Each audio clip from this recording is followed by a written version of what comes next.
the letters we write, the sounds we make, they're not just about, communication. They're kind of these silent architects of our identity. They shape who we are, bind us together. Today, we're uncovering why something seemingly simple, like an alphabet, can become this huge symbol for heritage, power, and the search for unity. We're taking a deep dive into the fascinating, really complex history and the efforts happening right now to establish a common alphabet across the vast Turkic world. The whole mix of language, politics, culture, all tangled up. Exactly. And our mission here is to unpack all those layers, the history, the linguistics, the politics, the sociocultural stuff, all the things involved in this quest for a shared script. It's been, well, a challenge for centuries, frankly, and we'll explore why these efforts keep hitting roadblocks. We're mainly drawing on a really detailed academic paper, Common Turkic Alphabet and Its Problems by Nurettin Demir. It gives us some great historical and linguistic context for this whole discussion. Okay, let's unpack this then. Starting with the most recent news, this sort of buzz around a breakthrough in 2024. What actually happened and why is it getting so much attention now? Right. So the big development, the really significant one, was on September 13th, 2024. You had the Turkish Language Association, that's the Türk Dil Kurumu, and the Turkic Academy make a pretty landmark decision. They adopted a 34-letter Common Turkic Alphabet. Okay. And what makes this decision stand out compared to, earlier attempts? Well, unlike past meetings where maybe academics made suggestions, this one involved authorized experts, people actually representing the states involved. That gives it a much more official weight, much more potential to actually happen. Right, more teeth, essentially. Exactly. And that decision got a big boost pretty quickly, didn't it, from President Erdogan? It did. At the 11th summit of the Organization of Turkic States, that was November 6th, 2024, President Erdogan called it a historical step. He also framed it as a sign of our common destiny. And he mentioned this whole effort was coordinated by the Aksakallar, which means elders. The elders, right? Yeah. And apparently they kicked this off back in 2022, specifically aiming to develop a common language, or at least move towards it. Okay, so who exactly is this aimed at? Which countries are meant to adopt this new alphabet? Good question. It's important to be clear on that. Turkey, Azerbaijan, and the Northern Cyprus Turkish Republic, the KKTC, they're basically seen as ready. I mean, Turkey and KKTC already use the same standard language and alphabet, and Azerbaijan's current Latin alphabet is very, very similar. So they're mostly there already. Pretty much. The real focus, the main push for adoption is on Kazakhstan and Kyrgyzstan. They haven't fully made the switch to Latin yet. And also Uzbekistan and Turkmenistan. They use Latin alphabets, but different versions than this new proposed common one, so they need to adjust. Okay, so it's really targeting those Central Asian republics primarily. That's the main challenge, yes. This whole recent push makes even more sense, or maybe seems even more ambitious, when you look at the history. It's a long and really tangled story, isn't it? The evolution of Turkic languages and scripts. Oh, absolutely. I mean, first, just setting the scene linguistically, the Turkic languages are spread across this enormous area of Eurasia. It's vast. And there's even academic debate about how they all relate. Are they part of the older proposed Altay family?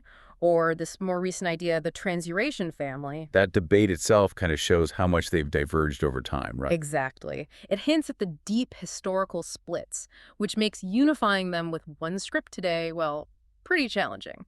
And we know these languages have branched off over a long time. Like the ancestor of Chuvash split off, maybe around the turn of the millennium? A really long time ago. Yeah, and then Argu, which led to Kalas and Yakut splitting from the main general Turkic branch. We even have those super old written records, the Göktürk inscriptions from the 8th century, in that cool runic-looking script. The Orkan inscriptions, yeah. But a huge shift came later, 9th century, with the Uyghurs moving south. They adopted Buddhism, then later Islam, and started using the Uyghur alphabet, which actually came from Sogdian script. And then Islam's influence just grew and grew. Massively. From the 9th century on, as more Turkic groups adopted Islam, the Arabic alphabet became the standard for writing. By the 11th century, it was widespread. You see it in major works like Divanu Lugati Turk, basically this amazing dictionary of Turkic dialects from the time, all written using Arabic script. So despite different dialects, there was a kind of script unity for centuries among Muslim Turks. A really significant one, yeah. There were regional tweaks, sure, but fundamentally they shared the Arabic script right up until the 20th century disruptions. And by the 15th century, you had these two big literary traditions emerge, right?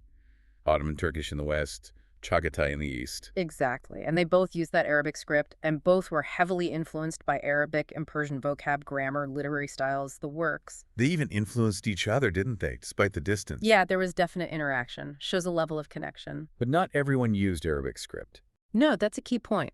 Non-Muslim Turkic communities often had their own scripts. Like Jewish Karaites used Hebrew letters, Christian Turks in the Ottoman Empire used Greek letters, and Armenian-speaking Turks sometimes used the Armenian alphabet for Turkic. Fascinating. Then boom, the 20th century hits. Soviet Revolution, Ottoman collapse.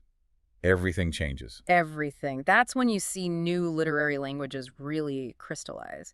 Uzbek and Uyghur emerging more distinctly from Chagatai, Azerbaijani Turkish differentiating itself more clearly from the Istanbul-based Ottoman standard. And this created a massive split, didn't it, between Turkey and the Turkic groups under Soviet rule? A profound linguistic and cultural divide, yeah. Different scripts, different political systems, limited contact. That divide really only started to bridge after the Soviet Union fell apart in '91. Which brings us to another tricky point. How well do speakers of different Turkic languages actually understand each other today? Mutual intelligibility. Yeah, that's a really interesting and often misunderstood area. The key thing is, it's not a simple yes or no. It's not like, can they understand each other? It's a scale, a continuum, from 0% to maybe theoretically 100%. Right. And people often have this idea, you hear it a lot, that, oh, Turkic languages are basically dialects of one language. They can all pretty much understand each other easily. Yeah, that's the popular notion. But the research paints a different picture, a much more complex one. So what does the research actually say? Well, studies going way back, like Frankel in 1962, found only about 49% mutual intelligibility between North Azerbaijani and Turkish. Only 49%? Wow. Yeah. And Talat Tekin did tests later in 78 and 97, also showing pretty low intelligibility with other Turkic languages, apart from Azerbaijani, which is consistently the closest. More recently, a 2011 study found about 41.5% intelligibility for spoken Azerbaijani among Turkish university students, and almost 60% for written. So writing helps quite a bit. It seems to. And another study in 2017 with Iranian Azerbaijani speakers listening to Turkish TV found around 56% comprehension on average. The point is, the numbers vary, which itself shows how hard it is to measure this precisely, but they consistently show it's not easy, effortless understanding. It makes sense intuitively, too, right? Like you'd guess someone speaking, say, the Erzurum dialect in eastern Turkey might find Azerbaijani easier than someone from Istanbul. Regional proximity matters. Absolutely. Dialectal closeness plays a role. And since the Soviet collapse, there has been more interaction. Turkish TV is huge in Central Asia. There's tourism, joint universities. Has that increased understanding? It seems to have had a one-way effect, interestingly. Research suggests people in the Turkic Republics are generally more exposed to and interested in learning Turkish than the other way around. Ah, okay, so it's asymmetrical. Potentially, yeah. Yeah. A Kazakh speaker might understand Turkish from TV better than a Turkish speaker understands Kamek, simply due to exposure levels. This complex linguistic reality, the varying intelligibility, it must have played into the historical decisions about alphabets, too. What were those big turning points in the 20th century? A huge one was the first Turkology Congress in Baku, 1926. That was pivotal. The decision made there was for all Turkic languages inside the USSR to adopt the Latin alphabet, a unified Latin script, essentially. And they actually implemented it. They did, pretty rapidly. Azerbaijan used it roughly 1925 to 39, Kazakhstan 29 to 40, Kyrgyzstan 28 to 40, Uzbekistan also 28 to 40. The interesting outlier is Turkey. It switched to Latin in 1928 and just stuck with it. It was the only one that kept it continuously. Only for about a decade or so in the Soviet republics then, because things changed, again, drastically around 1940. Abruptly, yeah. Around 1940, the Soviet Union mandated Cyrillic for everyone, all Turkic languages except, oddly, Armenian and Georgian, who kept their unique scripts. Wow, a complete reversal. Talk about whiplash. Definitely a political move. Consolidation, Russification, creating a distinct Soviet sphere. Okay, so fast forward to 1991. The Soviet Union collapses. What happens then with the alphabets? Predictably, the debate explodes again. Intense discussions everywhere. One of the first big meetings was an international symposium on contemporary Turkic alphabets at Marmara University in Turkey, November 91. Trying to figure out the way forward. Exactly. Then in 92, at the Turkish Language Congress, they set up this ABC commission. They approved most letters for a potential common Latin script. There was some debate as area officials successfully argued for the turn character, that schwa sound, instead of Little details, but important ones. very. Antika, the Turkish Development Agency, sponsored more meetings, Bishkek in 92, Ankara and Antalya in 93, all focused on preparing for a Latin transition. So lots of discussion, lots of planning, but as we've seen, it hasn't been a smooth or universal transition since then. Why is it still so difficult? Well, this is where we get back to a point we touched on earlier. Alphabet changes look like linguistic issues, right? Letters and sounds. But the decision on which alphabet to use, overwhelmingly, it's political. It's usually state leaders making the call. And what are the political drivers now, especially in Central Asia, for wanting Latin script? For the Central Asian republics, adopting Latin is partly symbolic. It's a clear break from the Soviet past, from Russian influence. It signals independence. And it's also seen as a way to align more closely with Europe, with the US, with other countries using Latin script, facilitating cooperation. That makes sense, but you said the pace varies. Hugely. It's gone much faster in places like Azerbaijan, Turkmenistan, Uzbekistan, where the Russian-speaking population is smaller. But in Kazakhstan and Kyrgyzstan, much slower. Russian influence is still very strong there. Large Russian-speaking populations. Russian often has official status alongside the national language. That complicates things significantly. Politics isn't the only hurdle, though. What about the people, the society? Right. The socio-cultural factors are massive. Think about it. These countries achieved high literacy rates using Cyrillic during the Soviet era. People learn to read and write in that script. It's what they know. It feels correct to them. Asking whole populations, especially older generations, to switch is really difficult. Like in Uzbekistan, you mentioned. Older people sticking with Cyrillic, younger ones using Latin. Exactly. It creates a generational divide.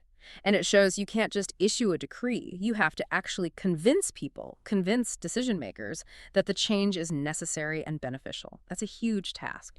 Is there also resistance related to Turkey's role? That's another factor some researchers bring up, this idea of symbolic independence from Turkey.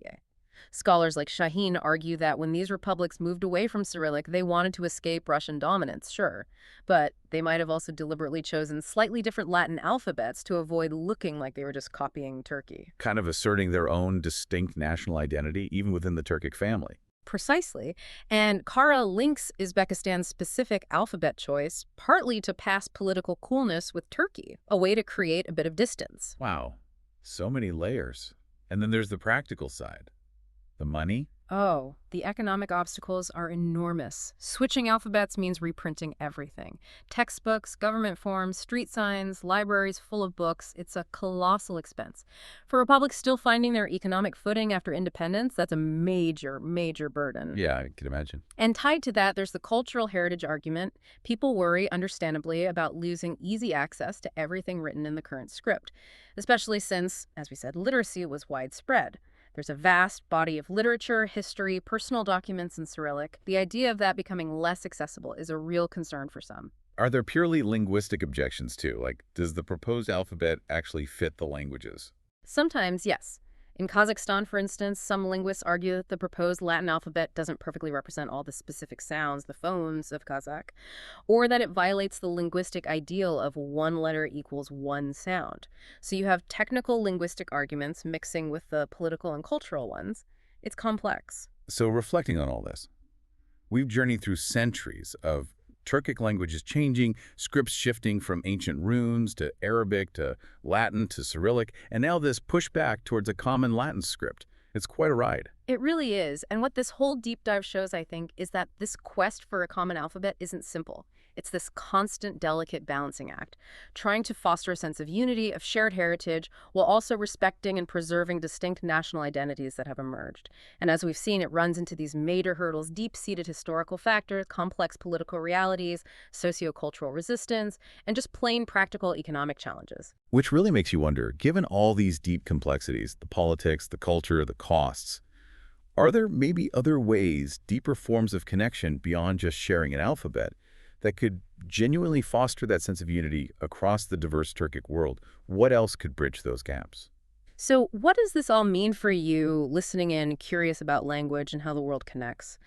It means seeing that language, even down to the letters we use, is never just about communication. It's a reflection of history. It's a political football. It's a powerful symbol of who people are and where they see themselves belonging.